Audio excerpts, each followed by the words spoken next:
Right now, we're going to have Steve Taylor become the moderator of our first panel. And Steve, if you'll come up, if I can get this out of here for you. And thank you for being here, Steve, and helping me along the way back when, and handling the panel. You're welcome. Thanks for asking me to do this. Panelists, come on up, please. I've been jotting down notes of what I might say, but Bill pretty much said it all, so I'll only add one thing, and it sounds whimsical, but it isn't. Repeat after me. W. W. I want to hear the tongue touch the top of your mouth. W. The owner of the radio stations over here said W, and he should be ashamed of this. W. 8 years ago. Our firm start on this. There's a lot to be explained. We have lost something wonderful as a result of this, as a result of the forces behind this change. And that was most of the people who were standing up between 70s and 60s back there came here to do one thing, which was to play rock and roll music to other students so we could feel big shot-ish. And we sometimes fooled ourselves about the size of the audience. And we didn't have any idea how to do it except to imitate what we admired.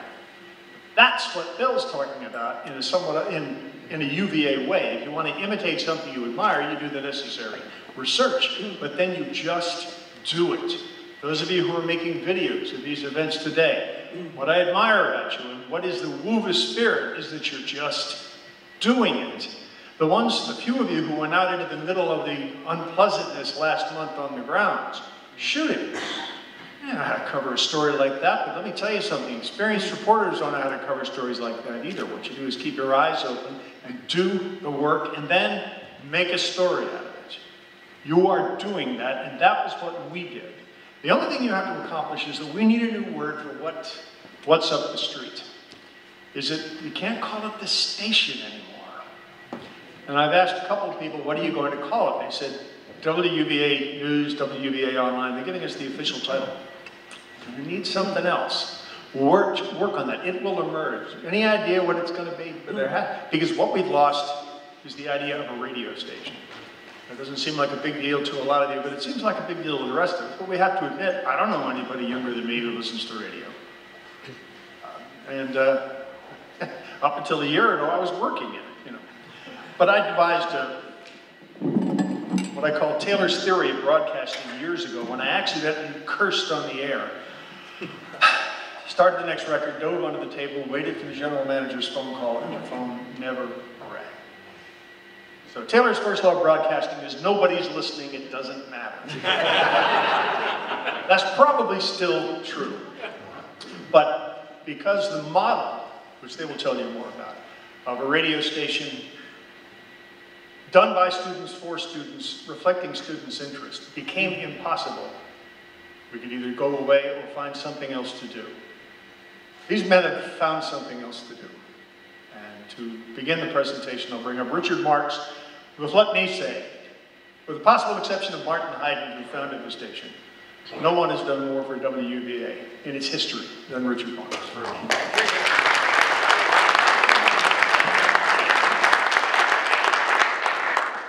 Turn on the divertible people bottle at the time slide. Rock and roll, it's here to stay. But that's not what we're talking about. Many of you here are alumni and want to know why we did what we did. And that's what this panel is all about. We are fortunate because we had the opportunity to run an experiment and act on the results. It's not something that happens very often, but we got to do it. WUVA has had many ups and downs. We've had many difficult times when we almost went out of business. We're here in Commons. Ernie is directly in my line of sight, and I remember when with Rick Dreves, who is one of our alumni directors, not here today because of the last-minute family issue.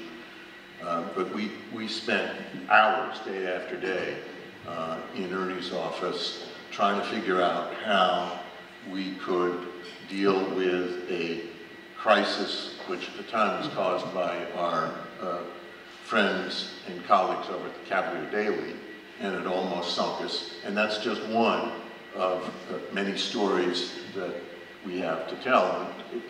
And I will guarantee you that without Ernie's help, WUVA wouldn't be here. There was a time in the 1990s when we were down to 2 students. And we almost went out of business. And there have been many times since. But 2 years ago, we found ourselves at a point where we were operating a radio station with an urban contemporary format, but we didn't have any students participating. And from the very beginning in 1947, WUVA's purpose has been to train students in commercial broadcasting. So we decided that we needed to change formats. We were fortunate enough to be acquainted with David Mitchell, and you've heard about David's contributions over the last 2 years. We agreed to change the format, and then even though we were planning to be a rock and roll station, the Nash icon format fell into our lap, and we executed it well, and we turned out to have a great country music station that was really starting to kick the competition.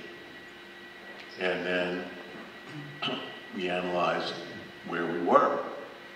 And where we were was we weren't getting any students to participate. And the reason is simply the world's changed. And rather than wanting to be disc jockeys, the way at least 2 of us on this panel were when we were here, and so many of you were, students today want to go into broadcast news. It's something that Andrea Press, who's a professor of media studies and was the chair of media studies 7, 8 years ago, told us, and it just took us a long time to come to the conclusion that she was absolutely right. So we had a really good country music station that was starting to make ratings. We were making money. We were grossing over $400,000 a year. And we realized we had to sell the station and do something else. and because we had the opportunity to run the experiment and study the results, we were absolutely confident this was the right thing to do. And I will tell you, I was the last one to figure this out. And at several points I had to be dragged, kicking and screaming with my heels dug in to reach this conclusion. My lovely wife, Cheryl, on drives back from Charlottesville up to McLean, would say to me gently, dear, you have to embrace change. It creates many opportunities. And she was absolutely right. And as we discussed this, David and I, David said, look, we can make this station even better, but to what end? You know, we could make more money, but we weren't getting student participation. Fortunately, the switch to the country format enabled us to triple the value of the station. And so we were able to sell it for $1,650,000. It's a terrific deal.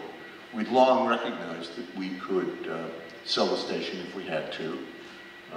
We had to pay off some debts, but we were able to bank $1.3 million. And I don't, other than the University of Virginia Law Review, I don't know of any student organization on grounds that's got an endowment of $1.3 million at a time when the market is going like that. So the result of that experiment is that we have gone from, what did Vicky say, maybe 10 students in 2013 to the current head count of 103, and we're only just starting. I won't say more about the next phase except that this is just the beginning of a whole new era at WUVA. We have the opportunity for the students here to do an enormous amount of good. It's great.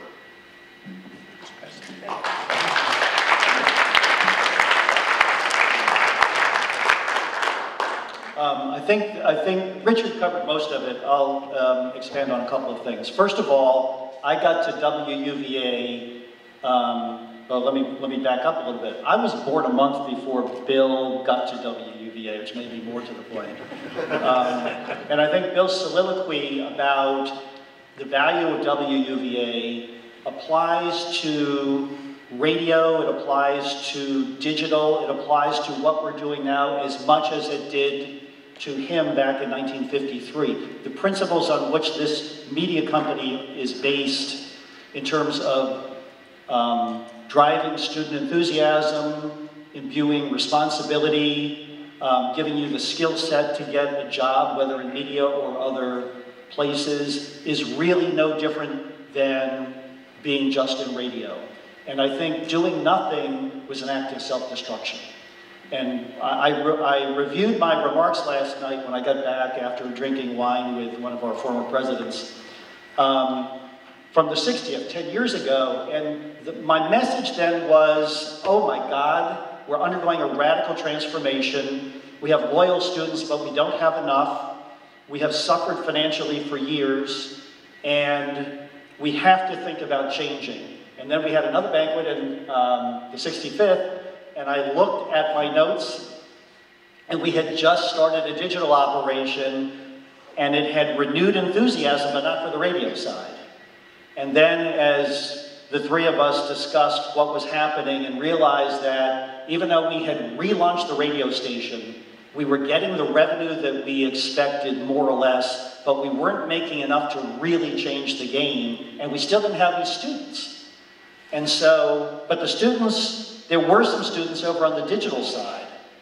When Matt Kesselman, our very competent current president, reported that we had 103 people and the bulk of them were recruits, knocked my socks off. I don't think in the last, you can help me here, 15 years we've had that kind of recruitment. And guess what? Retention. And guess what? Enthusiasm. And guess what? They're coming to the studio. This is like unbelievable. So I think that we've done the right thing. I think that we thought about this for years, and I think we did it just at the right time. WUVA was going to become less valuable over time. And just between us, and not to be on video, we got two offers for this thing. One was 600 and the other one was $1,650,000 the next day. So there were not a lot of options here, and I think we were lucky to get what we got. Let me talk about the future. The future is, if you look at the evolution of where news is going, look at CBSN. It's basically a CNN that's over the top.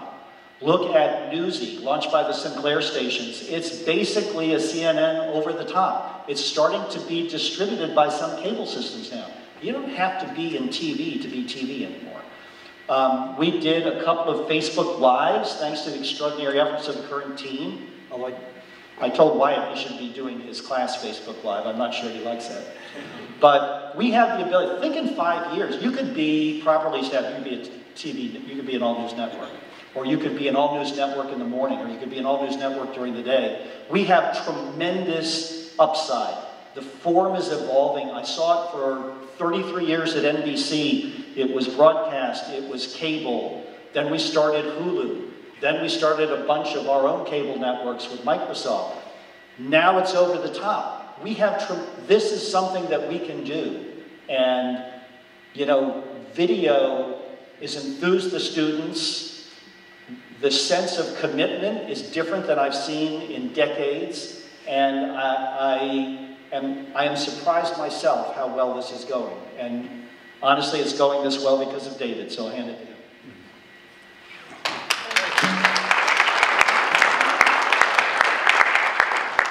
Well, first of all, as most of you know, when you follow Richard Marx, there's very little left to be said. I will be brief. I agree with everything Matt Kesselman said earlier. For all you people who are radio guys, and let's face it, all the gray hairs are radio guys. I'm a radio guy. I went to Cornell University in 1966, and it took me 3 months to get up the courage to go volunteer at the radio station that was begging for volunteers, but I finally did it sometime around Thanksgiving of the fall of '66. And as Bill Quigg said a few minutes ago, you know, I walked in the studio and I knew that this was for me. I imagine Bartlett felt the same way probably the first time. And so radio is very near and dear to, you know, to most of us who had their beginnings and their broadcast and life foundations at WUVA. And we sold our last station here in the year 2000 to Clear Channel, and I've been playing a lot of golf and consulting and doing other things, but even golf gets old after a while. I know that's probably difficult to believe, but it does. And I had the very good fortune to get involved with Ed and Richard, and I think Rick Greaves was at that meeting, and we forged the opportunity to take over 92.7 and flip it to Nash Icon, and we had, again, the good fortune to make it profitable in relatively short order. I called in every marker that I possibly could from my 4 years at 107.5. And we were doing, I thought we were doing reasonably well for a short stewardship. But it became obvious that the future of WUVA was not going to be radio. As both of these gents have said, the students really had no interest, and it was a very, very limited future for an FM standalone in a market with 5 on one side and 5 on the other. And it became very obvious to us. I think the first email from me to Ed was on a Sunday back in May, and I said, you know, we have 2 or 3 choices here. We can either put a bunch of money into it and really go for it. You can buy it as a hobby. Mrs. Swindler rejected this being anything that had any traction whatsoever. Or we can sell it. There are a couple of entities in this market who are going to pay top price, and mercifully one of them did. And the result of this is that, you know, and I just feel as though we kind of inherited a spectacular student exec board and a whole bunch of other very talented people looking for direction and some kind of a future in media, which was not in radio for them, and it really wasn't. And they began to work at this, and mercifully we found 301 Colony Plaza. And I hope that all of you will come take a look at it. Really, it's kind of a spectacular facility. We built it out on the number, which is, anybody who's ever built a house knows how impossible that is, but we did. And as we began to get students back into school about a month or a month and a half ago, we were concerned that we'd be able to do a big job recruiting, because the last couple of years have not been terribly kind to us in terms of recruiting. And son of a gun, you know, people came to the meetings, and exponentially excitement spread from one student to another, and they began to bring in their friends and other people they were involved with in classes and other activities. And Wyatt Andrews, who's been exceptionally helpful in the early going, given us some really excellent advice, said, you know, the key to this is going to be retention, and you have to be able to train these people, and you've got to train them quickly or they will lose interest, so make that job one. and Matt Kesselman, who is just a tremendous leader and you know, willing to do whatever it takes. He's an old radio guy, must be. He's willing to do whatever it takes. Well, that's the mold. And we have a whole bunch of people in the facility every day, new contributors all over the website. You know, people are, right now, we bought 5 new Sony cameras, and we're about to buy 2 more, merely on the basis of demand. And so we are getting an interest demand from students the first time in a long time at a WUVA or for WUVA. And I think this, you know, it's Richard and I, just about a year ago, as we were sitting at the villa, and Cheryl can attest to this, Richard said, well, tell me why we ought to do this. I said, well, I think we can either live in the past or we can be poised for the future. Well, the future is now for WUVA. And I think some spectacular things are going to come out of the website and the social media opportunities, and if we can support these guys the way we have so far, there really is no limit to the good things that WUVA News can be and can do. Why?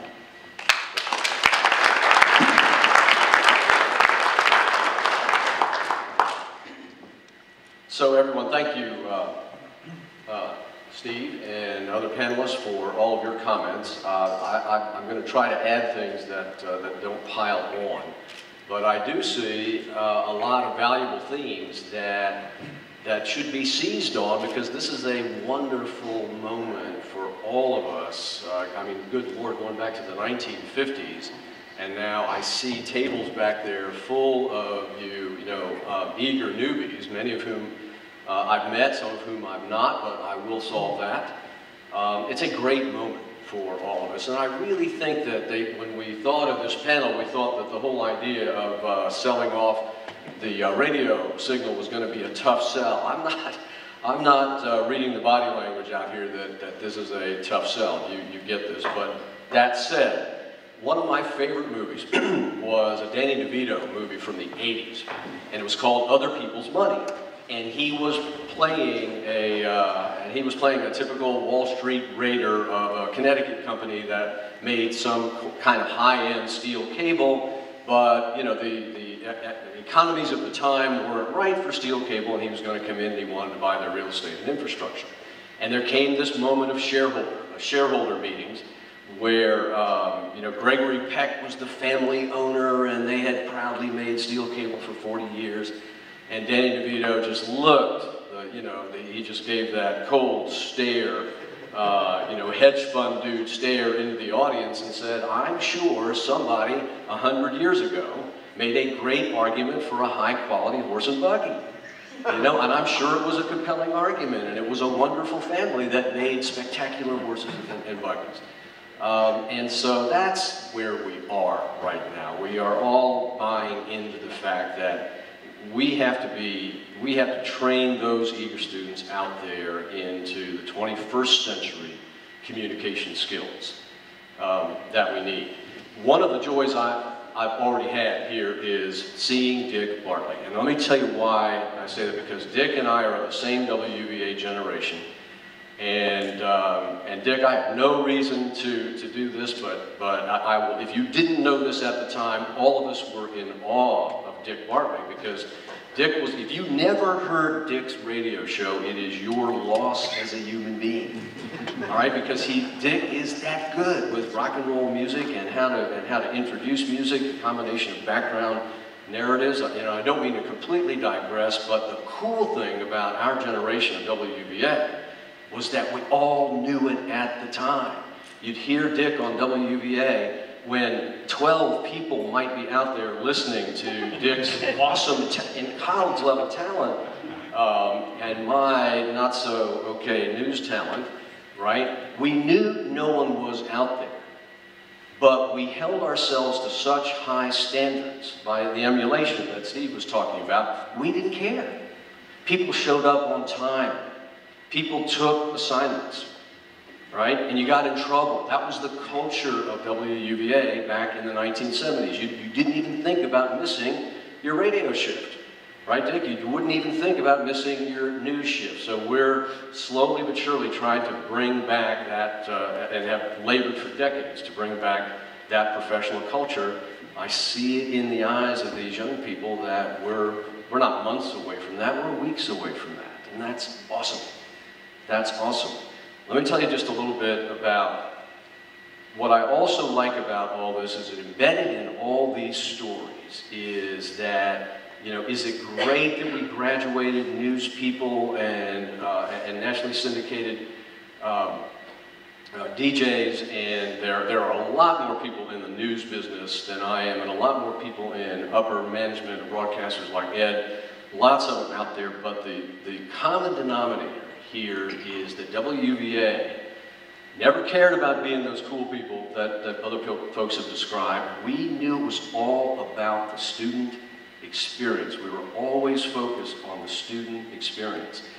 If I had to put my finger on WUVA's core value is what do our young folks get out of this, and are we giving them the next generation of skills that they need?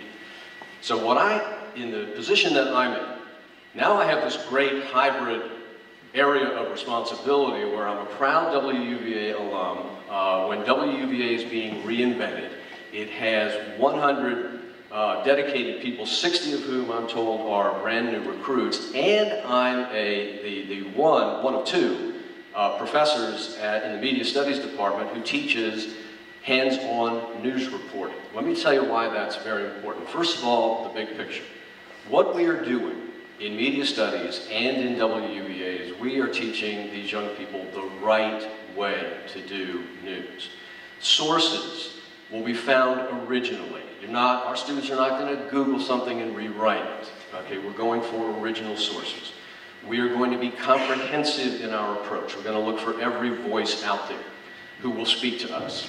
We are going to be rigorously fair. We're not the old 30-minute broadcast that I worked for, where your story had to be 1:15 and they did not mean 1:16. We can hear people out in full. And then we can hear the other voices that need to be part of our comprehensive stories out in full and give them the time to explain themselves. I am teaching our WUVA contingent and our academic contingent that journalism is not a Valentine. All right? Everybody gets heard out in full, but then everybody gets challenged just a little bit, because this is not a good news story is not the sending of roses. All right, people in the public policy arena in particular need to be challenged just a little bit. What we are going to do if we stick to that and we focus on this student experience and we give them the equipment and the gear that WUVA can now afford to give them, and we answer this unbelievable bottom-up, students telling us this is what we want. They're telling us that by their presence here. Years from now, not just years from now, this May, when resumes go out from UVA and a news director reads it or a website manager reads it, they're going to know that this student has been trained up the right way. Now, where they go in the market is going to be up to them, but we're going to train them the right. The UVA brand is a fair and comprehensive reporter who can also write the brains out of anything that you throw at him and her. That's what we're doing. That's what we're doing. We're building a brand.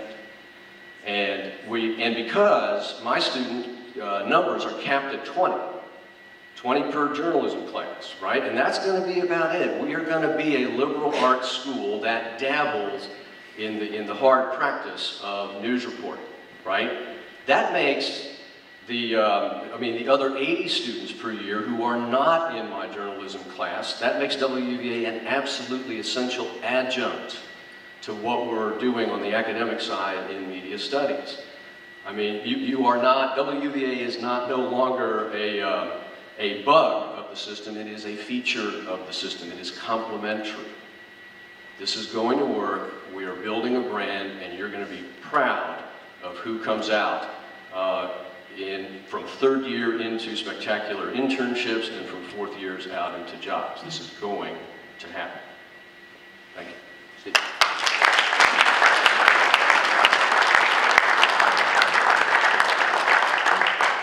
I'd like to open up to questions directly. Keep them short and, excuse me, but avoid speeches. Make sure it's actually a question. John Crowder. Richard, as you I intend to. And Stan.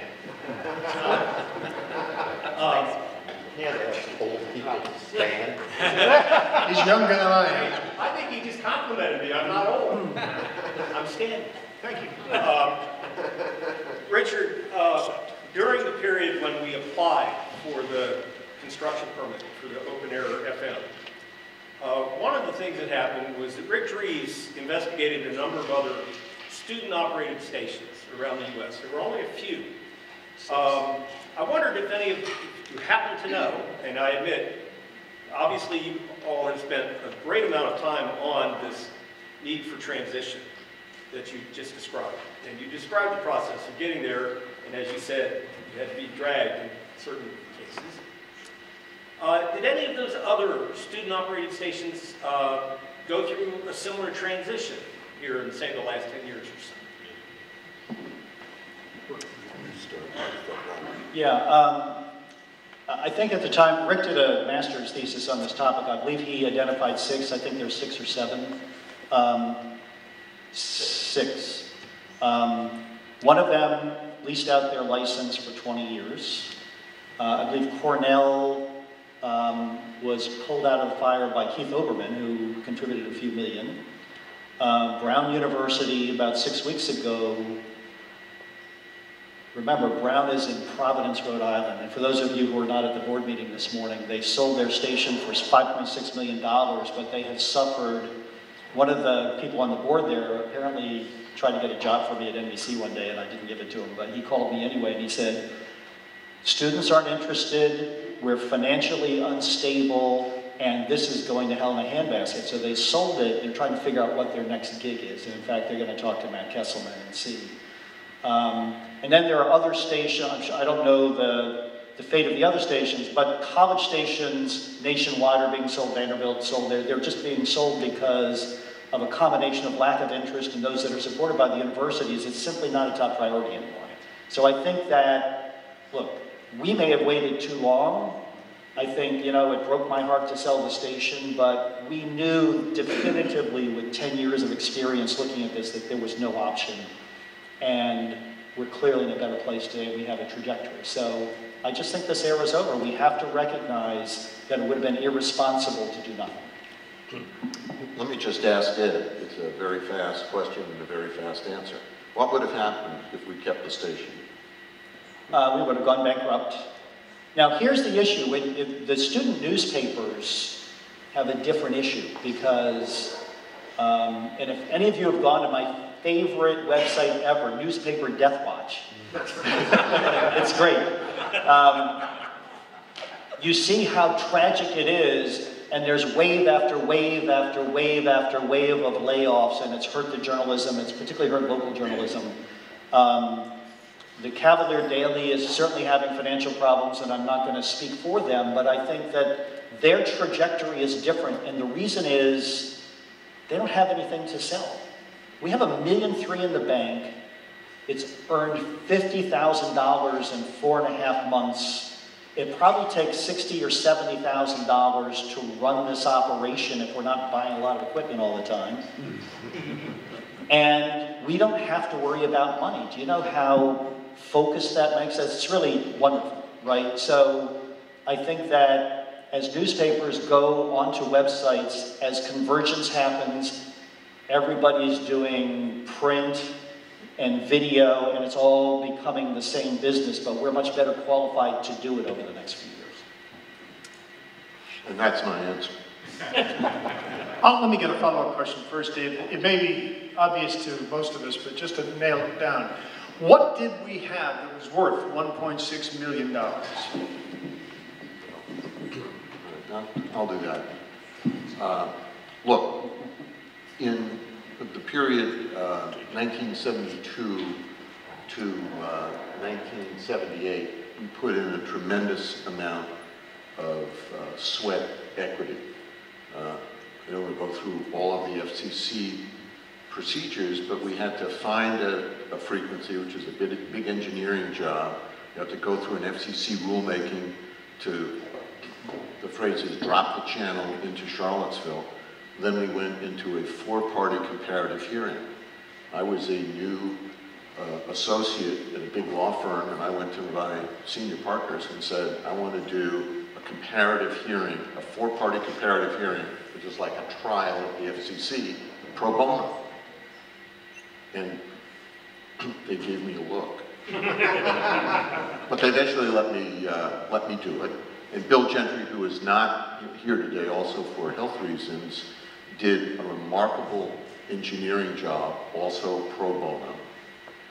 And it was that started the process off. Wyatt remembers doing general public and community surveys, which is what the FCC required us to do. And that sweat equity resulted eventually, miraculously, in our winning this hearing at the FCC against 4 well-funded parties. And again, that's when we spent time with Ernie, because if the administration at the time, under President Hereford, had gone ahead with plans for what was then called the Media Board, we would have been considered part of the university. The university already had 1 station, diversity of ownership. It was a disqualifying criterion, and it wouldn't have happened. So we got a frequency, and then we were able to manage it. Now, we had our ups and downs, but spectrum is valuable. And over the years, it became more valuable. And so we came to the point where we changed from an urban contemporary format to Nash Icon, and we were lucky to find David to manage that process. And we took a format, a station format that wasn't working, and made it a station that was working. The structure of this market is that there are 2 major radio groups, Saga Communications and Monticello Media. Thank heavens, Saga saw the value that they would get from being able to acquire the 6th station. And I'll just tell you that over the last 4 years or so, developments have happened that have been providential. One lucky break after another. Now, chance favors the prepared mind, and fortune favors the prepared media organization. But let me tell you, it could have been a lot different. But it became done, to answer your question, it became so, the station became so valuable in Saga Communications' view, and I think appropriately so, that we sold it at the top of the market. How often do you enjoy the good fortune of selling an asset at the top of the market? And listen, Saga's going to make a lot of money out of WUVA. This is no gift to them. They're going to enjoy the benefits, I think, of a wise purchasing decision, because they've got gutsy management at the top who can move quickly and be smart, and they did. So that's what we sold, and we converted it into enough cash so that we could fund the rebirth of this organization. We're pretty fortunate.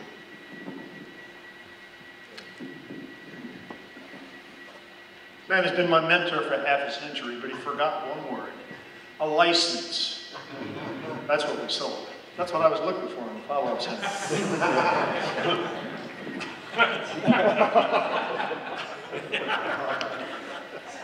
Under FCC law, you do not own a license. You do not sell a license. You sell a radio station asset. That is the fiction, and I'm sticking to it. Who's next? Go ahead. I think Wyatt did a really good job in talking about how WUVA News is an adjunct to those that are in media studies that continue along that line in their professional careers. I understand about 50% of the students actually come from other disciplines within the school, and I wonder if any of you would like to just comment on the fact that this is still an experience that I think is valuable for those that are going in a whole variety of possible career paths. Excellent question. I think it is imperative that we not have a full-on journalism school, that we stick to the model that I just described. I mean, lots of schools have it. American has it, George Washington has it, where it's a liberal arts college where they have to, I mean, those of us who graduated on the liberal arts side, you know that that education is still unbelievably valuable because it forces you into many different, exposure to many different areas of the universe about which we need to be informed, and to critically think in those diverse areas. And this is not intended as disrespect to our colleagues in universities that have journalism schools, but UVA students do not need a 3-hour class in how to frame a camera shot, all right? We do that in 20 minutes. And we make mistakes, but that's okay. I mean, so the ethic of our class is fine. Make the mistake, make that mistake once, right? But we don't need 3-hour classes to do that. We need them to spend those 3 hours in the history of diplomacy, in Shakespeare, in some sociology, anthropology, you know, more history, critical writing. You know, it was a very short story. When I got a phone call in the middle of the night, I was a foreign affairs major. When I got a phone call it wasn't even the middle of the night, it was 5 o'clock Tokyo time, and it was get on the next plane because Indira Gandhi, the Prime Minister of India, had been assassinated. On that plane, I did not need to know the difference between Hindus and Sikhs. I got that here. Because of my foreign affairs exposure, I was more well qualified to be a foreign correspondent. And so, now I wish there were a little more, I wish I weren't limited to 20 students. Maybe it should be a little bigger. But I don't think we lose, we gain way more just by sticking with the liberal arts model than we do by suggesting that we become more of a J school. We need to graduate thinkers and writers and people who are ethically trained. Because the jobs that many of them are, you know, the students say, well, should I aim for local news? This is another big thing. Local news generally is horrible. And so I'm angling for lots of other ways to get our students into different types of entry-level jobs. But you know what the cool thing about the revolution is that the jobs you guys are going out into have not been invented yet. But it's still a $60 billion a year industry because it's based on advertising. Ed knows that better than anybody. It's just in a period of revolution. And so the people who get employed in that revolution will still have the basic skills I'm talking about. Fairness, comprehensiveness, writing skills, and the critical thinking skills that come with a liberal arts education. Let me just to put one addendum on that. I think there's a couple of other issues. I went through LinkedIn for people. We have a LinkedIn group. I found about 80 people. There's many more people than I went through, but I spent like 4 hours going through WUVA graduates. I think there were about 80. I identified about 60 who had gone into media. Of the media people, about 45% were in news, about a third were in marketing. There were some in corporate communications, some were lawyers, and some actually went into government. But it's like it was a broad swath. But I think they all benefited from the articulation skills, from the ability to express, and of the people who did not go into media, they were doing everything from becoming doctors to just corporate people. I think the other thing that's important to us is that, and Wyatt and I were talking about this, that I believe that understanding media is now more important than ever. Digital media in particular, the way people communicate, the way people gather their information is affecting every element of our lives. It affects our healthcare, it affects our government, it obviously affects politics. It affects how policy is made, and I think for going through any process where you understand that will help you anywhere. 2 quick stories. Make it one. Yeah. No, I'm going to tell 2. I got to Vietnam as a captain, as an intelligence officer. I had trained as what's called a tactical intelligence staff officer. They said, Captain, you're going to SRA. I said, what's that? They said, Strategic Research and Analysis. I got to SRA, I said, what am I going to do here? They said, you have 1 week to prepare to brief the commanding general, the ambassador, the head of the CIA, and all the 3- and 4-star generals on political developments in Laos. What? I could find Laos on the map, and I knew Vientiane was the capital. You talk, though, about being able to stand up in front of an audience. The commanding general was Creighton Abrams, Patton's lead battalion commander in World War II. One of the toughest, smartest guys I ever met. And I had a week to prepare. It went fine. I was able to make it back from Vietnam, and I started looking for law firm jobs. I had a friend from law school. She said, come to this firm. I went in for my interview, and the partner had managed his college radio station as an undergraduate. We spent about 5 minutes going over my resume, about an hour playing trivia, and that started me on a big-time law firm career doing First Amendment litigation all over the country, including successfully in the United States Supreme Court. What you do here matters. Thanks to all the panelists. We're going to move on to the next panel. They'll be around for questions. Thanks very much.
means I can